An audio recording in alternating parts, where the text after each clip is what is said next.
There हूँ, हरम भी हूँ, शिया भी हूँ, सुन्नी भी हूँ। मैं हूँ पंडित।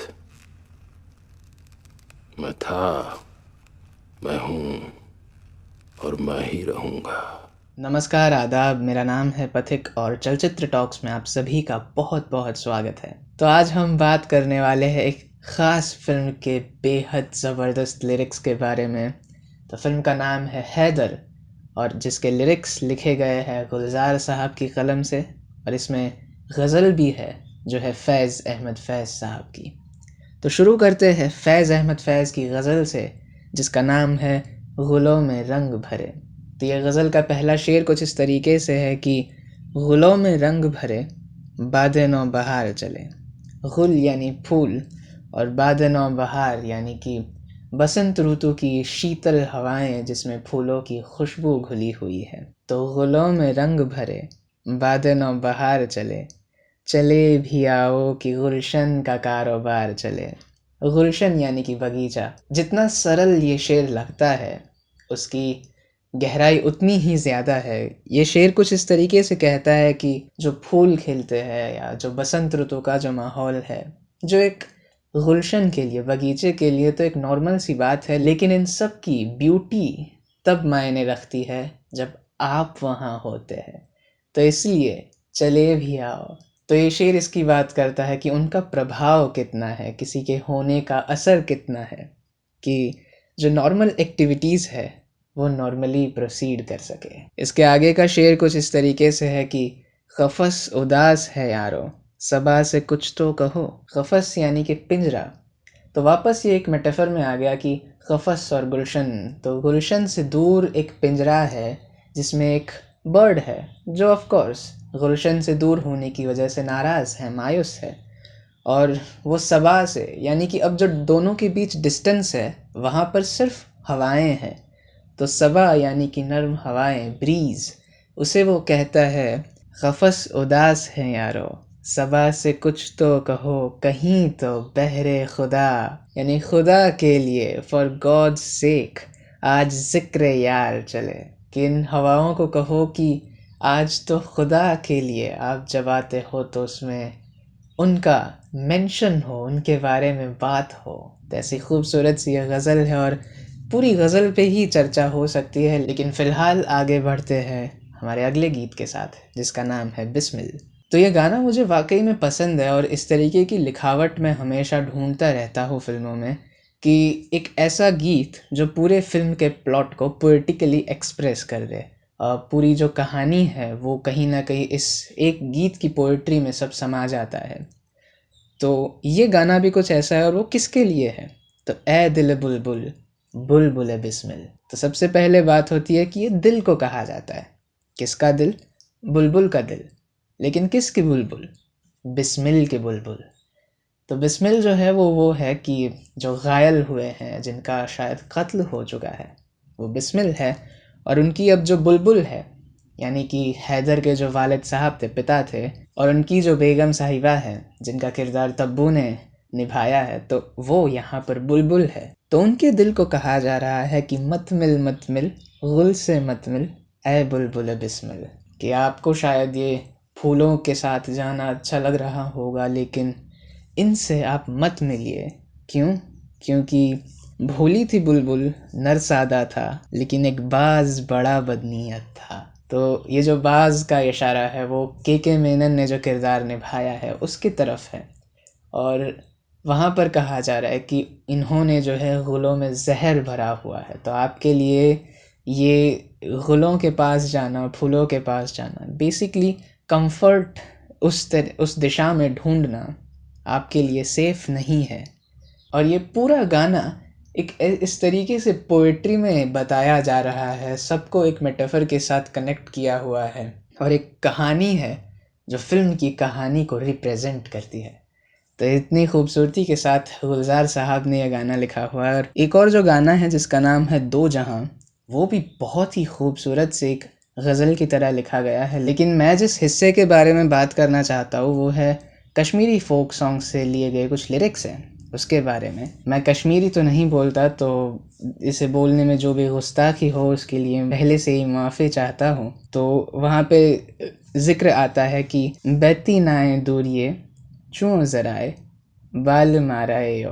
तो ये जो आखिरी शब्द था बाल माराए यो, वो प्रियतम या प्रेयसी के लिए उपयोग होता है, जो आशिक होते हैं उनके लिए। तो वो कहते हैं कि मैं आपसे दूर ज़रूर हूँ, मैं आपसे जुदा हूँ, लेकिन मैं हूँ आपका एक हिस्सा। तो ये काइंड ऑफ एक इशारा है कि मैं आपका सोलमेट हूँ, मैं आपका एक हिस्सा हूँ। और दूसरा भी एक हिस्सा है जहाँ पर लिखा गया है कि शर्मंद करथास आफ्ताबो। आफ्ताबो यानी कि सूरज, लेकिन उसके लिटरल मीनिंग से हटके अगर हम देखें तो ये उनकी बात कर रहे हैं कि जिनकी रोशनी जो है, जिनका नूर जो है वो सूरज की तरह चमकता हुआ ब्राइट तेज है। तो उन्होंने हमें शर्मिंदा किया है ग़ैमी हाल ये जुन, कि आप जो है वो हम यानी कि मून चांद किससे गुज़र रहे हैं आप नहीं जानते, और आपकी जो ब्राइटनेस है उससे आप हमें शर्मिंदा कर रहे हैं। तो ये बातें लिखी गई थी इस कश्मीरी फोक सॉन्ग के लिरिक्स में। उसके बाद हम ऐसे गीत के बारे में बात करेंगे जो मेरे ख़्याल से गुलजार साहब ने एक शाश्वत गाना लिख दिया है, यानी कि एक ऐसा गाना जो हमेशा हमेशा के लिए रेलेवेंट रहेगा, क्योंकि ये गाना मृत्यु के बारे में है। तो ये जो गीत है जिसका नाम है आओ ना, तो उसके आखिरी हिस्से के बारे में मैं सबसे पहले बात करना चाहता हूँ, जिसमें लिखा हुआ है कि बड़ा काम था उस ज़मीन पर, वो तो लिख दिया जबीन पर। यानी कि आप जब धरती पर आते हैं, जब आप जन्म लेते हैं, तो आपका जो फ्यूचर है, आपका जो भाग्य है, वो आपके माथे पर लिखा जा चुका होता है, जबीन पर। तो उस हिसाब से बताया है कि आप एक काम लेकर आए हो यहाँ पर, और फिर जो गुज़र गई वो गुज़र गई। तो ये ज़िंदगी की बात हो रही है, और अब बेवजह यहाँ ना रहो मियाँ, कि आप जो काम करने आए थे वो मुकम्मल हो चुके हैं, और अब आपका समय आ चुका है कि अब आप यहाँ से विदा लें। तो बेवजह यहाँ ना रहो मियाँ, चलो मियाँ सब्र ले लो, खब्र ले लो, घर में आओ। ये बहुत ही ज़बरदस्त बात है कि सबसे पहले तो एक धैर्य के साथ चलना है, क्योंकि मृत्यु के पास जाना है। लेकिन जो आखिरी शब्द है घर में आओ, अब बात यह है कि हमारी जो बॉडी है, देह जो है, वो शायद अपना घर ढूंढ सकती है धरती पर, लेकिन हमारा जो सोल है, जो आत्मा है, वो तो डेफिनेटली हमारी मृत्यु के बाद उसके घर में जाती है। तो उस चीज़ को यहाँ पर लिखा है गुलजार साहब ने। और अब हम बात करते हैं इस गाने की शुरुआत के हिस्से में कि मौत कैसे आती है और कैसे सब कुछ एक पल में बदल जाता है या ख़त्म हो जाता है। तो उसके बारे में बहुत ही ज़्यादा पोएटिक तरीके से उन्होंने लिखा है कि जले है दिए से जल रही सारी ज़िंदगी। तो ये जो ज़िंदगी है वो एक दिए की लौ की तरह जल रही है, और उसके बाद क्या होता है जब मौत आती है, एक फूंक से मियाँ सब उड़ गया धुआं। तो ये जो दिया था बस एक फूंक में, जस्ट लाइक दैट, ख़त्म हो गया।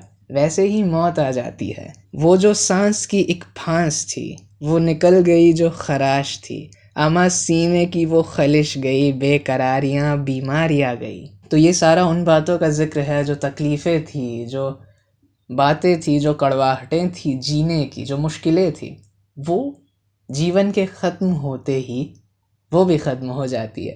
तो ऐसी बहुत ही ज़बरदस्त बात यहाँ पर कही गई है कि जैसे ही जीवन का अंत होता है वैसे ही सारी मुश्किलें भी अपने आप ख़त्म हो जाती है, क्योंकि आपका जो कार्य था धरती पर वो भी अब ख़त्म हो चुका है। और इसलिए अब तो आओ जान मेरी सो भी जाओ। अब जो नींद के बारे में यहाँ ज़िक्र है वो है चिरकालीन निद्रा, एटर्नल स्लीप, मृत्यु।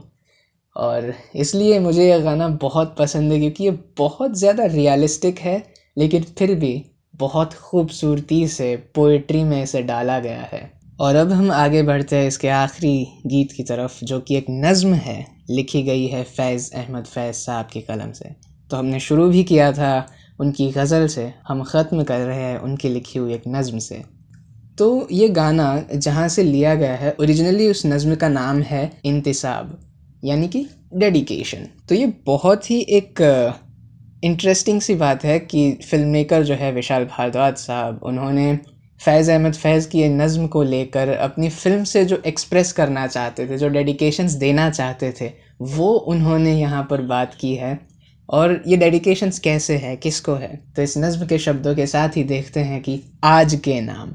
यहाँ पर जो आज के नाम लिखा गया है वो कुछ इस तरीके से है, जब हम किसी चीज़ को डेडिकेट करते हैं, जैसे हम कहते हैं कि चीयर्स टू, उसी हिसाब से ये है कि डेडिकेटेड टू आज के नाम। तो इसी तरह पूरी नज़्म में आप जहाँ पर भी देखोगे कि नाम यानी कि डेडिकेटेड टू, तो लिखा है कि आज के नाम और आज के गम के नाम।